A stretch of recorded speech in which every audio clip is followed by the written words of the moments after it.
Gracias, amigos televidentes, por la condescendencia de permitirnos continuar en sintonía, en su sintonía. Aquí estoy conversando con Amadeo Peralta sobre leyes, justicia y sobre la vida. Y hay un tema que nosotros no podemos pretender estar por encima. Sería una estupidez no tocar las cosas que son sensibles para la sociedad dominicana. Amadeo, yo creo que no, que últimamente se ha convertido la farándula en justicia, la justicia en farándula. Acoso laboral, acoso sexual. ¿Cuál es la diferencia entre acoso laboral y acoso sexual? Y para que siga profundizando sobre el tema, los famosos, entre comillas, que han estado involucrados en escándalos que tienen que ver con los temas sexuales. Vamos a ver cómo concatenamos la información. La cancha es tuya y la bola también. Sí. Al final de cuentas, el acoso sexual y el acoso sexual laboral prácticamente viene siendo lo mismo. Hay otras gravedades que pasan también a lo que son, aparte del acoso sexual, a las agresiones sexuales. Entonces, el tema que se ha estado debatiendo sobre las agresiones sexuales, o mejor corrijo, sobre el acoso sexual, eso está previsto en los artículos 332 del Código Penal, y ese es un delito que es un poco difícil de probarlo. Y le voy a decir al país por qué es un poco difícil, a los fines de que cuando se va a instrumentar un expediente tengan el cuidado posible. Ese artículo prevé que para que exista un acoso sexual laboral, el acoso tiene que provenir de parte del jefe o del superior inmediato de la persona acosada.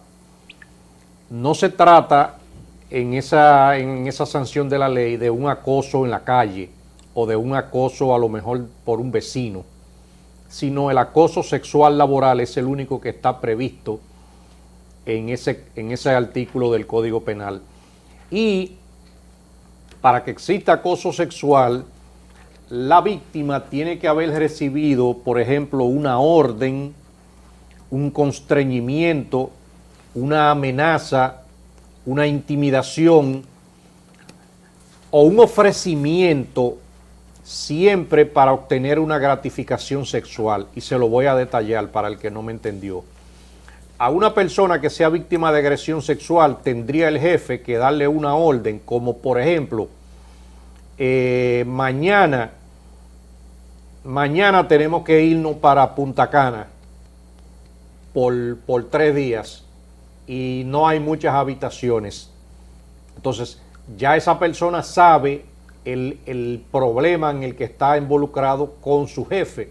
Eso es una orden que tiene una connotación y que puede degenerar en una actividad sexual. El tema también del ofrecimiento, cuando el jefe le ofrece a la víctima el que a cambio de una gratificación sexual te voy a regalar una jipeta o te voy a aumentar el sueldo. Entonces, las disposiciones que tiene ese código son muy específicas y que son de difícil pruebas en el ámbito penal. El Código Procesal Penal es muy riguroso con el tema de la prueba y por eso no basta con que en un proceso como ese se tengan a veces grabaciones de llamadas en un celular. ¿Y por qué se lo digo? Si nosotros vamos al artículo 338 del Código Penal, las grabaciones del teléfono, las conversaciones son ilegales, a menos que tengan una autorización de un juez. Y por usted grabar una llamada no autorizada, sin autorización de un juez, usted pudiera ser condenado a una pena de 6 meses a 1 año de prisión. Pero también cuando la persona, esa llamada que graba, la difunde, y en esa difusión también montan la imagen de la supuesta persona agresora, la pena para esa persona puede aumentar a 2 años. Todo eso es cuando eso se hace sin autorización judicial. Entonces, una persona que vaya a llevar un proceso por acoso puede apoderar al Ministerio Público, pero el Ministerio Público debe obtener una orden de interceptación telefónica y algunas situaciones para poder probar el delito. El simple hecho de que usted tenga una nota de voz o haga una grabación ilegal no es una prueba para demostrar el tema del acoso. Amadeo, pero disculpa que interrumpa. Otra pregunta sobre el tema. ¿Fueron esos argumentos los que fueron valederos para que el actor Castillo, hijo de un banquero que estuvo preso 10 o 12 años en Najayo por un tema de falco, serían esos los mismos argumentos que utilizó el Ministerio Público o el juez que conoció la imposición de medida de coerción para liberarle? Sí, en el caso de ese actor, el hecho de que se estuvieran grabando las llamadas donde él estaba intentando seducir posiblemente a una menor, esas son grabaciones ilegales que no podían ser utilizadas en ningún tribunal, y a eso me refiero. En el caso de ese actor, si la madre o el Ministerio Público hubiesen hecho un trabajo más eficiente, a él podían haberle garantizado 20 años de prisión. Y ahí lo que había que hacer era que la querella que se encontraba depositada en el Ministerio Público se solicitara una orden de interceptación telefónica, pero también a la menor, bajo supervisión del Ministerio Público, le podían haber permitido que salga de su casa después de las 12 de la noche. Entonces, imagínense el siguiente hecho. Ella salió de su casa, 1 de la mañana, como él intentaba convencerla, cuando ella se monta en el vehículo, el Ministerio Público, a través de un sistema de grabación y de un micrófono, podía escuchar lo que estaba pasando. Si en ese momento la persona se desesperaba y le ponía la mano a la menor, el Ministerio Público podía escuchar lo que pasaba, y ahí mismo el Ministerio Público llega y lo agarra infraganti en hora de la madrugada con una menor. La medida de coerción que le hubiesen impuesto no lo salva a nadie de 1 año de prisión preventiva si el caso se resuelve así, pero eso hubiese sido complementado con las grabaciones o la interceptación telefónica que hubiese autorizado el juez. Por eso fue que cuando se conoció la medida de coerción, el país se quedó sorprendido de que lo liberaron pura y simplemente, pero es que el Código Procesal Penal es muy riguroso con el sistema de la prueba. Cada vez que una persona tenga a la mano un proceso, sobre todo un proceso penal, consulte a un abogado que sepa de ese tema, para que pueda su caso prosperar. Entonces, en ese mismo orden de ideas, hay algunos casos que han quedado impunes, hay otros casos en donde el Ministerio Público, a un comunicador inclusive, le pusieron un micrófono dentro de su casa, había una trabajadora que era policía, y a través de ahí se recolectaron evidencias de una agresión sexual contra una menor, y esa persona sí logró ser condenada a 20 años de prisión por ese hecho, pero era que las pruebas sobraban en ese caso. En el tema también inicial que me habías preguntado sobre acoso sexual y agresiones sexuales, yo le diría, las agresiones sexuales ya son un tema un poquito más serio en lo que le pueda suceder a la víctima. ¿Qué es una agresión sexual? La agresión sexual se puede configurar con que una persona, por ejemplo, a una mujer la agarre por los brazos y la jale e intente besarla. Eso es una agresión sexual. El hecho de que le ponga la mano en cualquier parte de su cuerpo de manera no consentida, eso es una agresión sexual.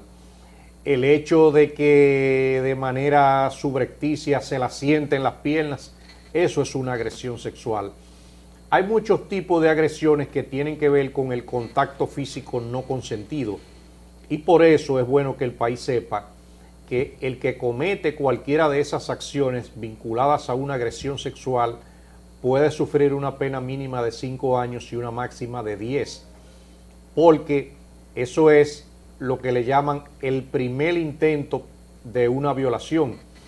Y la agresión sexual está muy diferenciada de lo que es una violación sexual, porque ya la violación sexual también lleva otra agravante que tiene mucho que ver con la penetración vaginal, sobre todo si se trata de una mujer.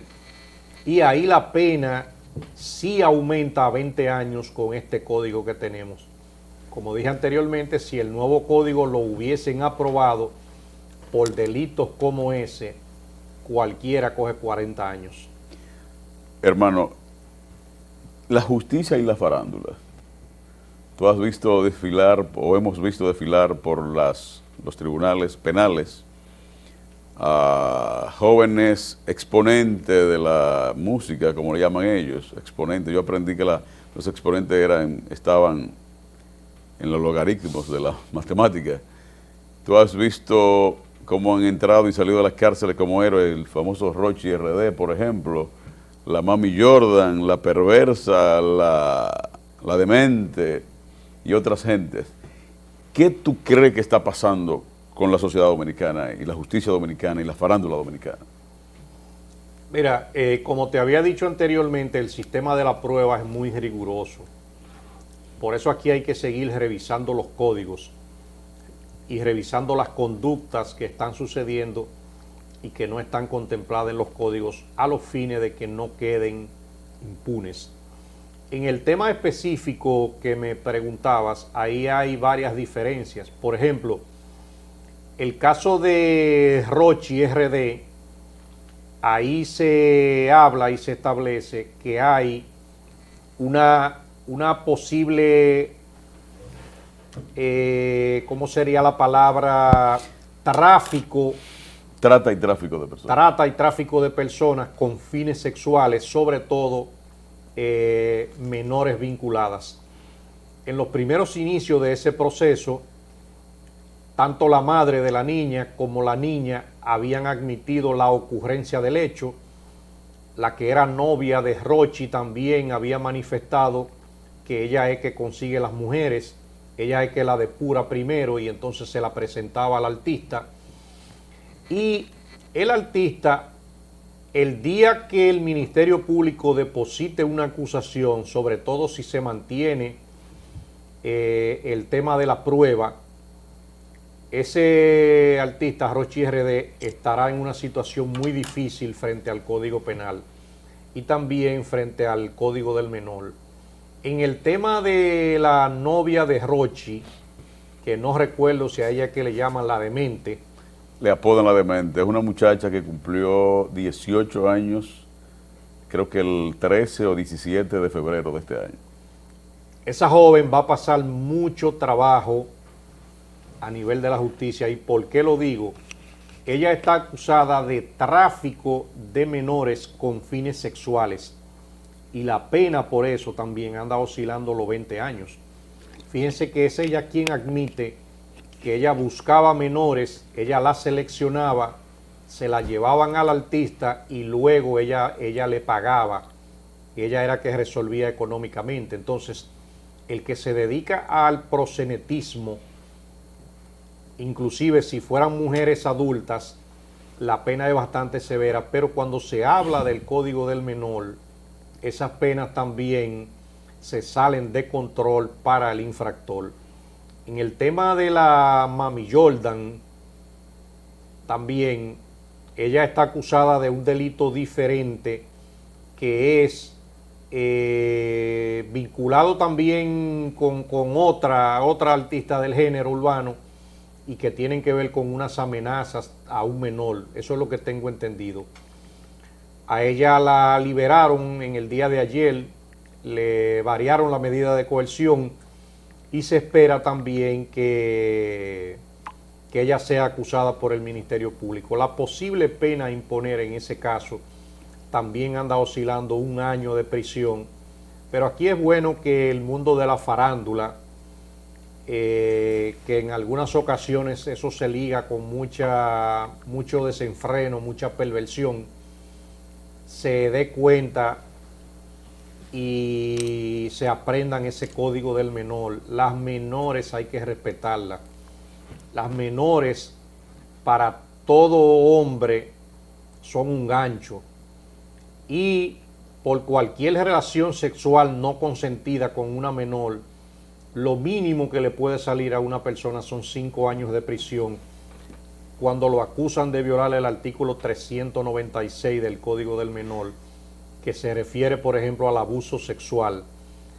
Pero si se tratara de una violación también a una menor, esa pena se aumenta a 20 años de prisión. Entonces, los hombres que andan en esa actividad comiencen y aprendan a pedir la cédula, comiencen a respetar las menores, que eso no está fácil. Ahora mismo bregar con una menor se parece a estar bregando con droga. Amadeo, ¿cómo influiría, tú crees que influyen las redes de internet en la administración de la justicia en República Dominicana? Bueno, las redes de internet al final de cuentas están gobernando el sistema. Las redes sociales son actualmente quienes, todo el que tiene un celular en la mano se convierte en fiscal, se convierte en juez y lleva un juicio sobre un caso. Y hay ocasiones que ustedes han visto que eso hace hasta tendencia. La presión de las redes sociales inclusive hace que tanto el Ministerio Público como el sistema de administración de justicia actúen hacia un lado o hacia otro, pero siempre dentro del marco de la ley. Las redes sociales no dejan de ser poderosas.